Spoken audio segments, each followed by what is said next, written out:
కొత్త కార్లు, అత్యాధునిక భవంతులు, హంగులు, ఆర్భటాలు మామూలుగా సీఎం సీట్ ఎక్కగానే మాజీ సీఎంలు తీసుకున్న నిర్ణయాలు. ప్రజలు చెమటోడ్చి సంపాదించిన డబ్బును నీళ్లలా ఖర్చు చేసేవారు. కానీ రోజులు మారాయి, ప్రభుత్వం మారింది. దుబారాకు ఛాన్స్ లేదంటున్నారు సీఎం రేవంత్ రెడ్డి. ఆ దిశగానే విప్లవాత్మక నిర్ణయాలు తీసుకుంటున్నారు.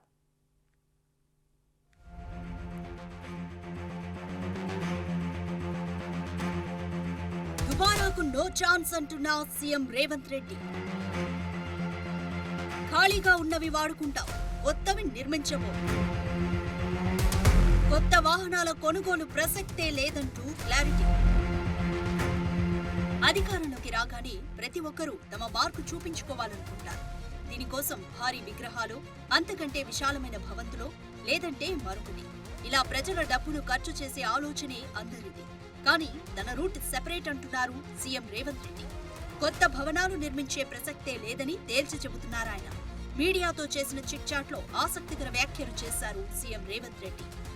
ఎంసీఆర్ హెచ్ఆర్డీలోని ఖాళీ స్థలాన్ని తాము వాడుకుంటామన్నారు.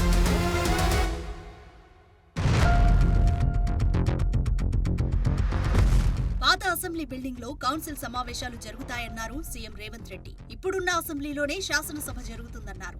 పార్లమెంటు తరహాలో అసెంబ్లీ ఉండబోతోందన్నారు. అంతేకాదు ప్రజాభవన్ లో ఇంకో బిల్డింగ్ ఉందని, అది మరో మంత్రికి కేటాయిస్తామన్నారు. తాను కూడా ప్రజాభవన్ లో ఉన్న ఆఫీసు కార్యాలయాన్ని ఉపయోగించుకుంటానని చెప్పారు రేవంత్ రెడ్డి. కొత్తగా ఎలాంటి భవనాలు నిర్మించేది లేదన్నారు. బీఆర్ఎస్ ప్రభుత్వం 12-13 గంటలకు మించి విద్యుత్ ఇవ్వలేదన్నారు. శ్వేతపత్రాలు సహా అన్ని అంశాలపై అందరితో చర్చించి సమయం వచ్చినప్పుడు విడుదల చేస్తామని చెప్పారు.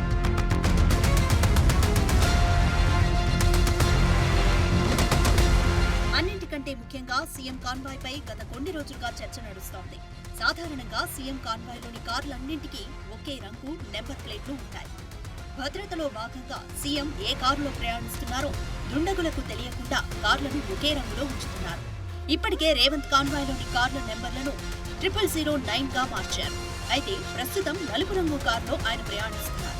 కాన్వాయ్లోని మిగతా కార్లు వైట్, సిల్వర్ కలర్ లో ఉన్నాయి. అయితే బ్లాక్ కలర్ కార్లు కొనుగోలు చేస్తారన్న ప్రచారం జరిగింది. అయితే ఈ ప్రచారానికి చెక్ పెట్టారు రేవంత్ రెడ్డి.